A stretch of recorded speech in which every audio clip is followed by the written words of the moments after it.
അറിവിൻ്റെ പുതിയ ആകാശം Vidyageetham school radio government higher secondary school Sreekandapuram.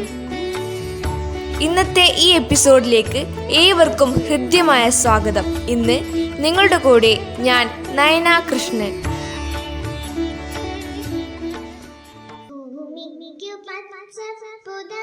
ഇന്ന് ജൂൺ 5 ലോക പരിസ്ഥിതി ദിനം. നമ്മുടെ സ്വാഭാവിക ആവാസ വ്യവസ്ഥകൾ സംരക്ഷിക്കാൻ എല്ലാ വ്യക്തികളോടും അഭ്യർത്ഥിക്കുന്ന പ്രവർത്തനത്തിനുള്ള ആഹ്വാനം നൽകുകയാണ് ഈ ദിനം. 2024 ലോക പരിസ്ഥിതി ദിനത്തിനായി തിരഞ്ഞെടുത്ത തീം ഭൂമി പുനഃസ്ഥാപിക്കൽ, മരുവൽക്കരണം തടയൽ, വരൾച്ച പ്രതിരോധം എന്നതാണ്. ഭൂമി പുനരുദ്ധാരണം, മരുവൽക്കരണം തടയൽ, വരൾച്ച പ്രതിരോധം എന്നിവയിൽ ശ്രദ്ധ കേന്ദ്രീകരിച്ച് സൗദി അറേബ്യ 2024 ലോക പരിസ്ഥിതി ദിനത്തിന് ആതിഥേയത്വം വഹിക്കും. ഭൂമി നമ്മുടെ വീടാണ്. നമുക്കറിയാവുന്ന ഒരേയൊരു വീട്. നാം ജനിച്ച നാൾ മുതൽ മരിക്കുന്നതുവരെ ഈ ഭൂമി നമ്മെ പരിപോഷിപ്പിക്കുകയും നമ്മളായി മാറുകയും ചെയ്യുന്നു. പ്രകൃതി നമ്മെ പോഷിപ്പിക്കുന്നു, സ്നേഹിക്കുന്നു. അത് നമുക്ക് ജീവിക്കാനും നമ്മുടെ ക്ഷേമത്തിനും ആവശ്യമായ എല്ലാ വിഭവങ്ങളും നൽകുന്നു. എന്നിരുന്നാലും മനുഷ്യവർഗം പ്രകൃതിയോട് ദയയില്ലാത്തവരാണ്. മനുഷ്യർ പ്രകൃതി വിഭവങ്ങൾ നശിപ്പിച്ചു, വനങ്ങൾ വെട്ടിത്തെളിച്ചു, മലിനീകരണത്തിനും ആഗോളതാപനത്തിനും ഇടയാക്കി. നമ്മൾ പ്രകൃതിയിലേക്ക് തിരിയാനും അതിനെ സംരക്ഷിക്കാനും തുടങ്ങേണ്ട സമയമാണിത്. കാലാവസ്ഥാ വ്യതിയാനം, ആഗോളതാപനം, വനനശീകരണം, ജൈവവൈവിധ്യത്തിൻ്റെ നാശം എന്നിവയെക്കുറിച്ച് അവബോധം സൃഷ്ടിക്കുന്നതിനായി എല്ലാ വർഷവും ലോക പരിസ്ഥിതി ദിനം ആചരിക്കുന്നു. 1972 ജൂൺ 5 സ്വീഡനിലെ സ്റ്റോക്ക്ഹോമിൽ ഐക്യരാഷ്ട്രസഭയുടെ മനുഷ്യ പരിസ്ഥിതി സമ്മേളനം നടന്നു. ഈ ദിനത്തെ ആദരിച്ചുകൊണ്ട് 1973 ലോകം അതിൻ്റെ ആദ്യത്തെ ലോക പരിസ്ഥിതി ദിനം ആഘോഷിച്ചു. ഇതാണ് ജൂൺ 5 പരിസ്ഥിതി ദിനമായി ആചരിക്കുന്നതിൻ്റെ ചരിത്രം.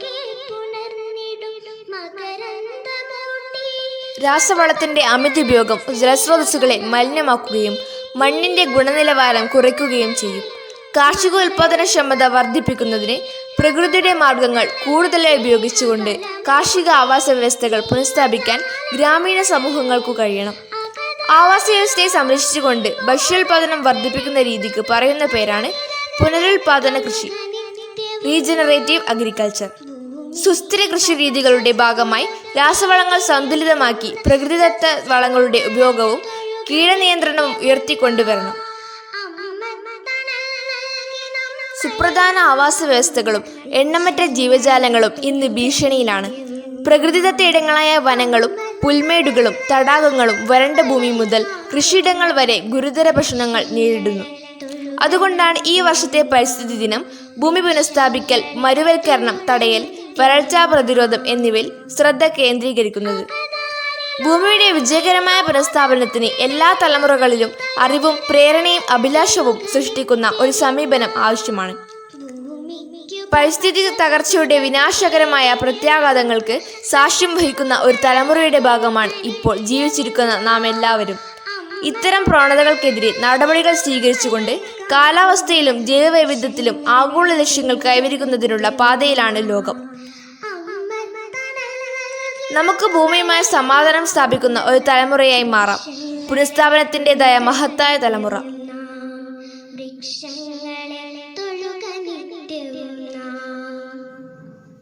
ഇതോടെ ഇന്നത്തെ എപ്പിസോഡ് ഇവിടെ അവസാനിക്കുകയാണ്.